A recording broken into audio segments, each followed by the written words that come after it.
Hi, sorry, things have gotten a little intense here in LA. Well, not quite as intense as they have for the agents, who are dealing with a broken time machine, YoYo desperately needing to get her powers, and a possible inhuman-fueled future of anarchy. It's Agents of S.P.O.I.L.E., Season 7, Episode 8. After, before. Can you see me?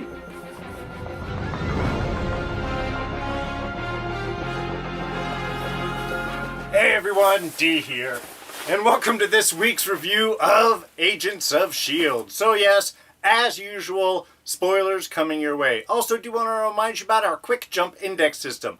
Right in the description below, have this whole review titleized, time-stamped, broken down into easily digestible chunks. You can watch the end of the review first. You can watch the beginning last. You can watch this review in any order you'd like.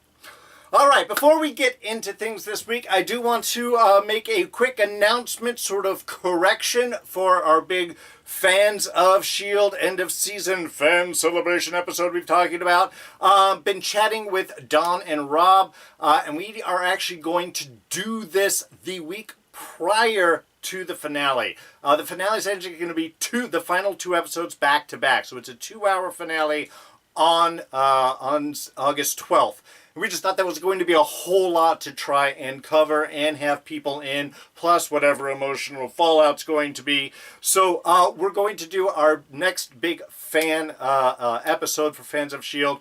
on Friday after the previous episode. That is on the 5th, so this will be on Friday the 7th. We'll do our big fan episode. That way we can talk about what's come up the whole season so far and what we are hoping, expecting to see at the end. We can sort of share our theories and such, and then the following week we'll be able to spend so much time on what is going to be an amazing and giant finale, I feel. So I'll say it again at the end, the fan special will be on August 7th, that Friday, which is after the 5th, which is when episode 11 is, and then 12 and 13 will be back-to-back the following week. So, yeah, all of that. Anyway, we'll hit it again later. Let's jump right into the review for this week, which was awesome. I mean, really, we talked about last week that it was sort of the pause in the middle, the Wednesday episode, and that things were going to start picking up heading towards the finale. And much like a rock dropped from the apex of its arc, we did accelerate super fast right into things. The first 10 minutes of this episode was just astounding. I love even how they started it off where we were before. I had to double check to make sure I hadn't actually thrown in one of the previous episodes of where everything had ended, because they did pick up perfectly with Mac running out, Deke going after him. He goes out very much immediately, and then some time passes because then May comes up. We still haven't heard back from him, just to sort of give us a little time idea. But I loved how we jumped right into the middle of things. The time machine degradation, our MacGuffin of the episode, was beautifully done. It throws us right into things, gives us an immediate countdown. I love the fact that it wasn't a single jump from when Deke and Mac got lost to when YoYo and May jumped back after them. They had skipped like a stone, as they discussed about it afterwards. I mean, it was just a great way of pulling us right into things, seeing the passage of time from Jemma's perspective, from being on the Zephyr, of everyone leaving and then popping right back up. And the time really, again, it was a great way of throwing us into the episode, getting your blood pumping, getting the intensity going right, and giving us the feeling of what it's been like on the Zephyr since these other episodes have happened. So it was a really cool bit. And again, just right into our immediate story. We have our big countdown. We have to get things done. And it sort of sends out from there. Of course, the big part, heading back to Afterlife to meet up Zhang so YoYo can figure out her powers. And I love even where we have the moment of Mac and Daisy, Daisy bringing that up, Zhang can do it. She can help. Mac really bringing up the concern of what happens if we change the timeline. You know, we've got Coulson back, half of Coulson at this point. I mean, again, this is like in the first 10, 15 minutes, everything that happened was almost like a mini episode unto itself, which was awesome.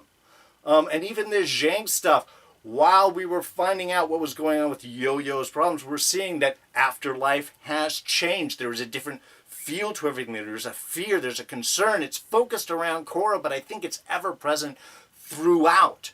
And when Nathaniel shows up afterwards, I think that gives a further impression. Maybe something else has been going on in the Inhuman society. It's just, again, it was an amazing way of throwing us back into things, giving us a lot of action, giving us some quick storylines, sorting out YoYo's problem, plus building up with new Inhuman allies and Hydra still being present in the air, plus what we're dealing with all of the cascade of technical time issues on the Zephyr. They took all of that, squeezed it into one episode, and made it work. And again, this is just the beginning of the rush towards the end. What's it going to be like next week? All right, so as usual, let's jump right into our Scene of the Week for this week. And, yeah, that's the May Yo-Yo fight. Therapy through fisticuffs. Just a beautiful scene. I love storytelling through fights. And this was quite literally storytelling through fights. Maybe a little bit more literal than it should be. But just a wonderful moment between great characters. And I can't talk about it without talking about the scene immediately prior to the perfect setup. Or as May puts it, literally her worst nightmare. Using her empathic powers, now expanded a little bit. Okay, a little Mac Yo-Yo perception had happened there. Anyway, using those powers to help Yo-Yo sort through her internal issues. They've done the test, found out it's all in her mind, have to find out what it is. Now, there is a magnification with this particular fight which sort of changed things because it's not just fighting with therapy, she is on drugs as well. Okay, chemical, dirt mix, whatever it is, she's connecting her internal and external self, her past and her present. She's tripping just a little bit in the midst of her fight. So that kind of adds a whole different element to it. But again, it was just the perfect setup. Again, May's worst nightmare, connecting with herself, not an emotional person. And I love how they set up and did the whole meditation bit and trying to be quiet. And that lasts for like 2 seconds. Until they find a way that actually will work for the two of them. They're fighters. Fighters express their emotions, their way through combat. So the fact of using that as the element of the way to further dive through Yo-Yo's memories, her emotional flashback moment, was a really perfect choice. And I loved how they integrated that in between moments of fight and insight and what were you thinking, what was happening there as the drug, the concoction is sorting through her memories. And as the fight is going on and it's bringing these things up, May can connect to those particular moments and say, this is what we need to focus on. This is what you're feeling. Why are you feeling it? Again, kind of a literal way of using fight for storytelling, but a beautiful choice for these characters. And the fact that they were finally able to have a significant breakthrough, not the ultimate one, of course, but a significant breakthrough through this, I thought was perfect. The fact that it wasn't a complete one, I appreciated also because I think that would have been a little quick. But I love the whole choice to have our fighters fight to go through their emotional expanse, and that's how they can connect. Beautiful choice and wonderfully done. Now, of course, like I said, the fact that she just has to forgive herself, because ultimately what seems to be one of the core memories in here is her as a child hiding out. Guys come in that her dad owes money to, and her uncle ends up getting shot from it because she runs out to grab the necklace and runs back. Again, a very yo-yo move. Just want to run out, run back real quick. And yeah, she wasn't seen, but the effects of what she did was seen. So still the use of that was kind of holding her back. Now, the idea that she just has to forgive herself for it, I really like the fact that wasn't the solution. Wasn't that simple. One, it's a little trite. It's a little simplistic, and the show generally does not go for the overly simplistic. Also, there was a lot of time left, and so there was still some breakthrough that had to happen. And the fact that it ends up being when she has given up, the fact that she's been holding herself back. It's YoYo. She's been holding herself back. She doesn't have to bounce back. She bounces back from everything. They use that over and over throughout the episode that was, in fact, throughout the season, that was kind of her. She's always been able to bounce back from everything. Now, of course, is you can't always bounce back, and maybe you don't have to. And it's interesting the idea that she talks about holding herself back. That's why she couldn't let herself go. In some ways, that's what created the bounce. She would let herself go, but not too far, and then would retreat. She would, in a way, hold herself back, and that's what allowed her to do the yo-yo action. But now, letting herself just go forward and not have to bounce back, one, you get a whole metaphorical, we are moving forward, we're leaving the past behind, yada, yada, yada. But it also opens up a new expanse for power that now she can use that within a heartbeat of herself, but not have to come back. I mean, this is like super yo-yo here now. So, I love, of course, the solution was at the end. She came forward, and it was more of that, again, a growth breakthrough, not just forgiving yourself, and accepting that past, but actually letting oneself move forward. And that being more of the action. It's not just forgiving, which is a current thing. It's allowing oneself to then move forward. Once she was able to do that, power's back. All right, so the journey to Afterlife does bring a little bit of surprises. Certainly always with perfect timing for all characters. They show up when Cora is trying to escape, where, of course, makes everything look bad. Is Afterlife a prison? Ends up being, of course, a little bit more of a complex story. Specifically, that Cora is Zhang's daughter. Don't remember Daisy talking about his sister. Don't remember another Cora. Has the timeline already shifted? I mean, like I mentioned in the summary, this sort of gives the impression of Afterlife being a bit more, I'm not going to say prison campy, cultish, clamp down, let us say, specifically with Lee's discussion concern about outsiders knowing where Afterlife is. This is not a more open place that perhaps rumor was before Zhang's encounter with Whitehall, which isn't for a few years, which of course is the concern of Max's because Daisy hasn't been born yet. This is 83. She's born in 88, 5 years from now. Yeah, well, and apparently she had a sister, or maybe she didn't, and now does. Again, what has been the changes to Afterlife? We just see a little bit. Lee is definitely, as a second in command, very concerned. Played beautifully. Also, I can't remember the actor's name. He was played with the villain in the final season of Hell on Wheels. Has been in a few other things. Usually plays a villain. Usually perfectly so. He's got that great disposition. That great kind of controlled, threatening manner. I love it. We do see a young Gordon using his powers. We've seen younger Gordon before. I think different actor possibly playing him now. I'd have to double check the IMDb on that. But again, it just, there is a different feel. And certainly once Nathaniel shows up later, to me that could be the possible indication. Nathaniel knowing where Afterlife is, that it even exists, seems to imply his knowledge of Inhumans has expanded perhaps a bit more over the years. Perhaps he has been hunting Inhumans down, and that is why he has Quake's powers the way that he does. Because I had mentioned this before, if he was able to assimilate Quake's powers permanently from the small bits that he took out of her, that seems like a bit of a cheat. Whitehall had to take Zhang apart, and he was experimenting. Discovery requires experimentation.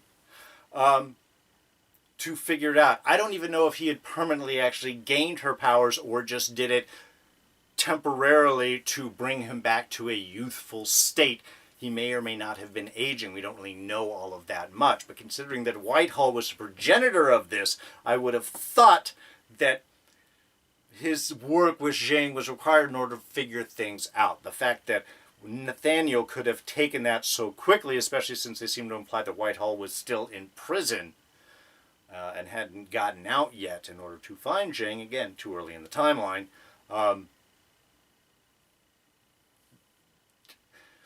It just seems to be too much that he would have been able to copy Quake's powers. Now, if he had been pursuing Inhumans, maybe he got a taste from Daisy and pursued them and has now copied her powers by either taking a telekinetic and using that to mimic Quake's powers because she made such an impression on him, or not. I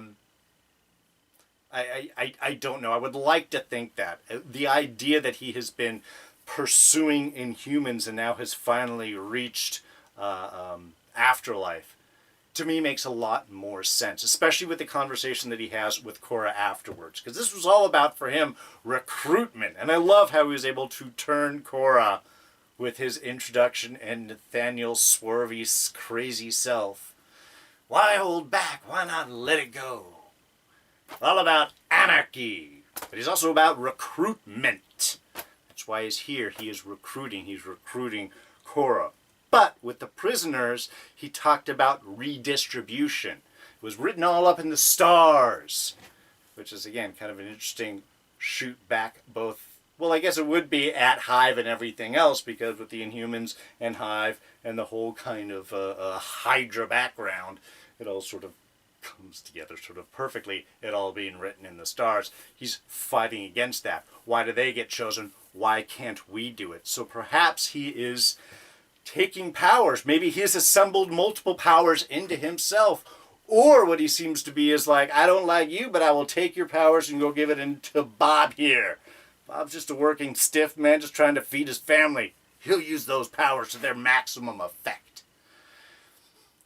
So I think it gives us a real interesting idea. And again, it would make sense with the shift that's going on, that perhaps the timeline has already changed.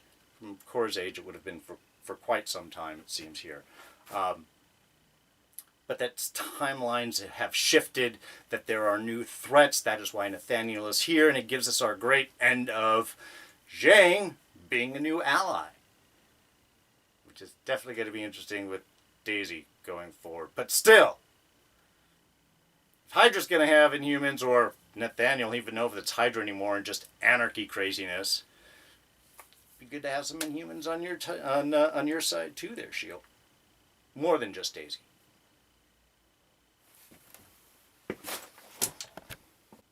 Jemma's a sweetheart, isn't she?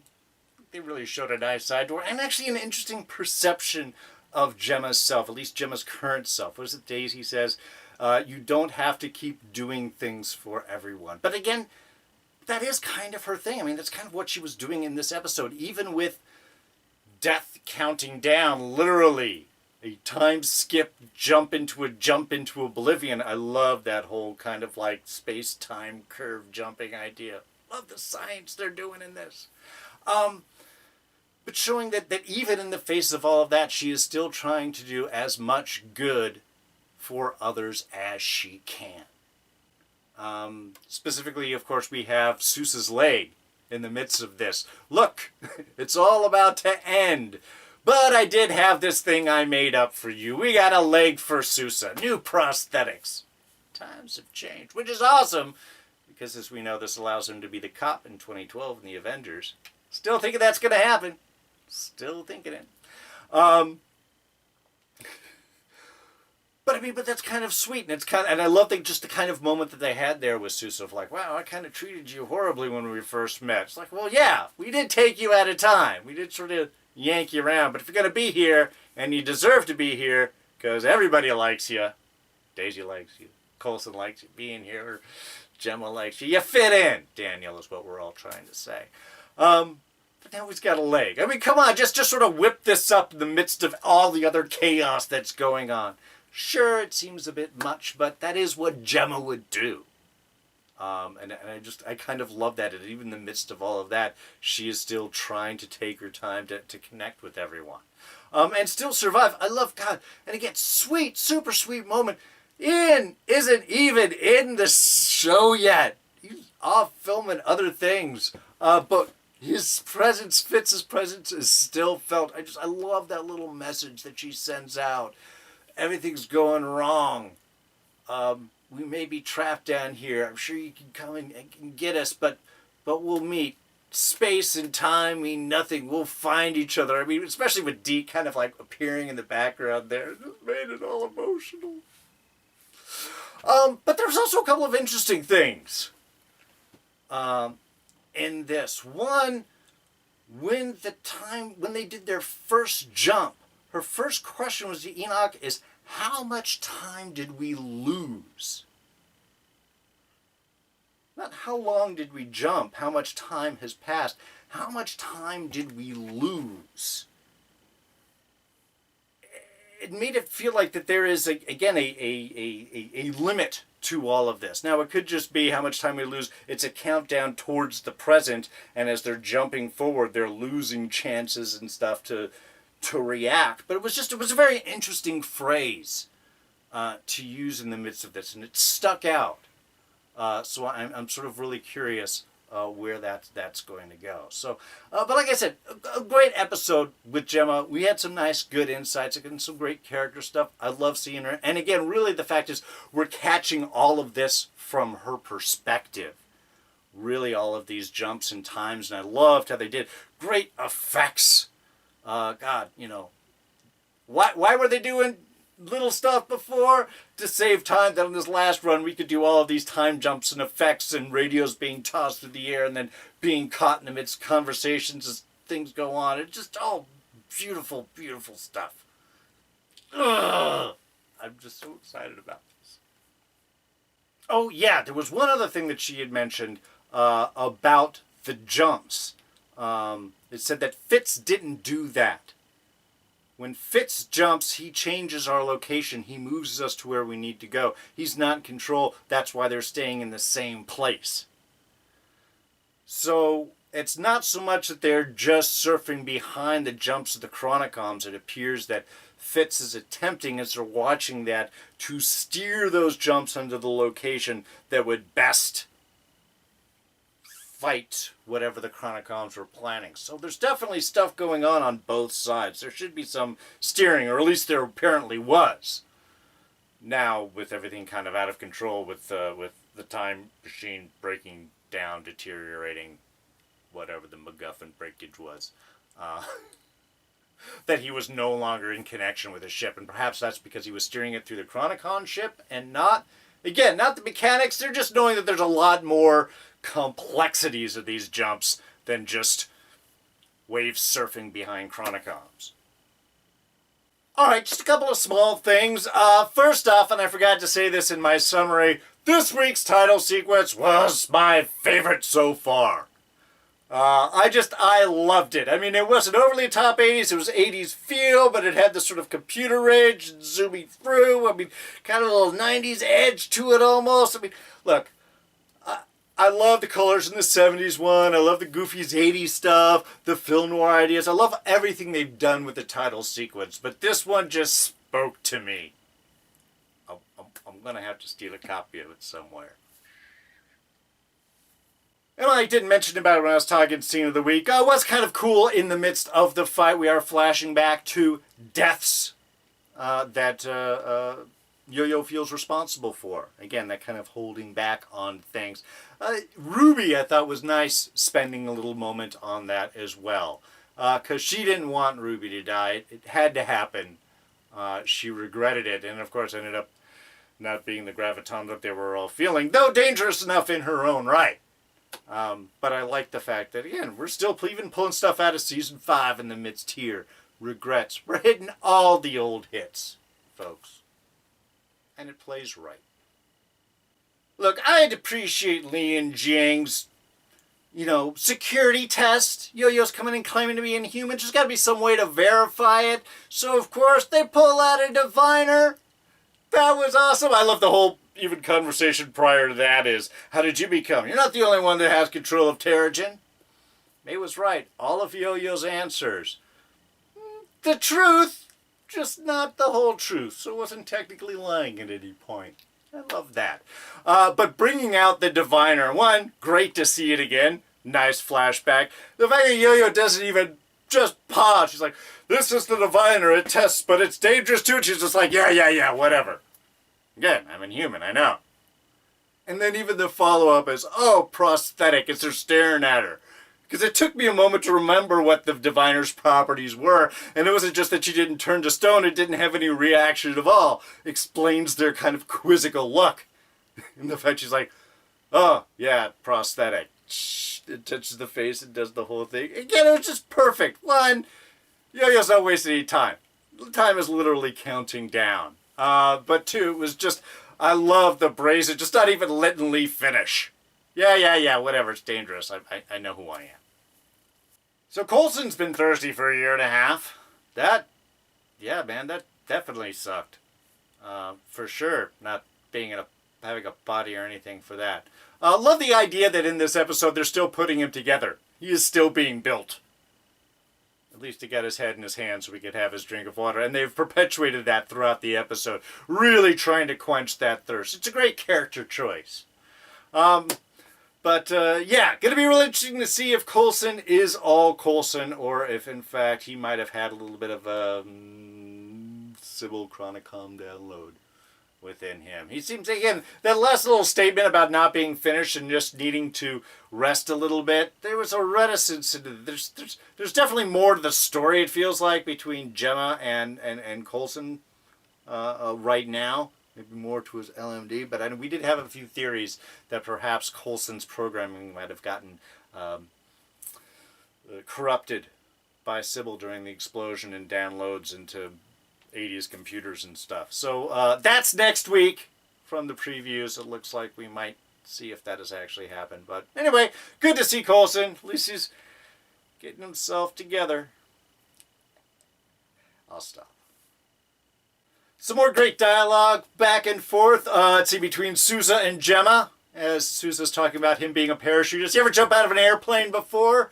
Twice. Only the second time did I have parachute. Yeah, because she threw herself out to try and save everyone the first time with the whole zzz explosion thing, and that's where Fitz tried to save, and Moore jumped out first and kind of did a whole... That's what he was trying to be good. Anyway, Season 1 stuff. Anyway, I love that little flashback bit. Then we had, of course, Enoch.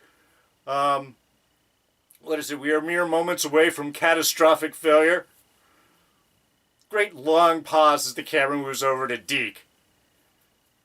Well, thanks very much, Enoch. That's very comforting. It was just... I love Enoch's line. Again, deadpan, we're all about to die. We are mere moments away from catastrophic failure. Thanks. It's very comforting. And finally, even though my opener was trying to put a lighthearted take on a very serious situation, COVID infection rates are skyrocketing across the country. Here in LA, we're seeing record rates of infections. California just had their highest date of infections. We're seeing that across the country, in Arizona, in Texas, in Florida. This is not going away. Protect yourself. Protect others. Protect the people you love. Wash your hands and wear a mask. Be the shield. All right, so episode and YoYo has saved the day. They are all safe. No, they're not. Apparently, it seems. We do get a nice quick preview for next week. Looks like Daisy's going to be caught in a bit of a time loop, a little Groundhog Day action going on. Maybe a little more complicated. At least Coulson seems to be aware, or maybe aware, sort of aware. Is he part of it? Going to be very, very creepy, it looks like, from the previews of next week. So again, none of the stuff that we are setting up now, that's going to stand by. We got a whole time jumpy crazy stuff that we're going to have to dive into next week, and then slam it forward into the finale. Where are they going at this point? I have no idea.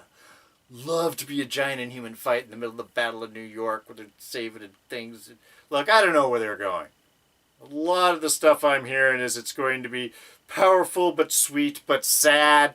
A strong and a sad way. There's going to be ups and lows. I don't know what they're going to do to us. But I can't wait. Again, this is just the ramp up. This is the beginning of the momentum right here. This is what they saved all the budget and all the effects for, so we can have marvelous, beautiful stuff like this. In this week's episode, just a sample of it. And effects were everywhere. Next week, cannot wait to see. But I guess we'll all have to wait actually until then, because that's the way these things work.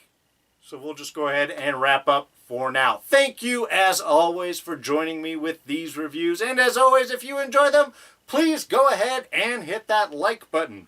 Thoughts, ideas, and comments, throw those down in the section below. Tell me what you guys thought about this episode. How awesome was it? How quick did we dive into things? How amazingly cool was all the science stuff? Whether, like Sousa, you understood it or not. Didn't matter. Let me know what you guys thought and what you're expecting that we were hoping to see down the road. Throw your thoughts down in the section below. You can always catch me on Twitter and Instagram. I am at Darren Jakes. And as always, do want to remind you about Fans of S.H.I.E.L.D. every Friday night, 7 o'clock Pacific, 7 o'clock Pacific, 9 o'clock Central, 10 o'clock Eastern. We are spread all over the United States now. We'll be talking a lot about this episode. And of course, do want to remind you our special repeat fan special will be before the finale. We're doing it the week before the finale. So that will be, let's see, on the 7th, if I remember, of August. We'll have our fan special. So we will have a whole lot of time to talk about the finale the following week. Anyway, this week, I hope that you guys see us there. If you join us live, you can throw your questions out in the chat. We try to answer as many of them as possible. And that has sparked quite some interesting conversation. So please, 7 o'clock Pacific, 10 o'clock Eastern, if you can make it this Friday. Anyway, you will catch all these reviews and notifications of upcoming Fans of S.H.I.E.L.D.'s and other episodes that are coming. If you're a subscriber, you do that by clicking this button right here. And we'll go ahead and throw up a couple of the latest reviews right here for you to check out. So, that's going to be it for me. I'm D, and I'm out of here. Catch you guys next time. Bye-bye.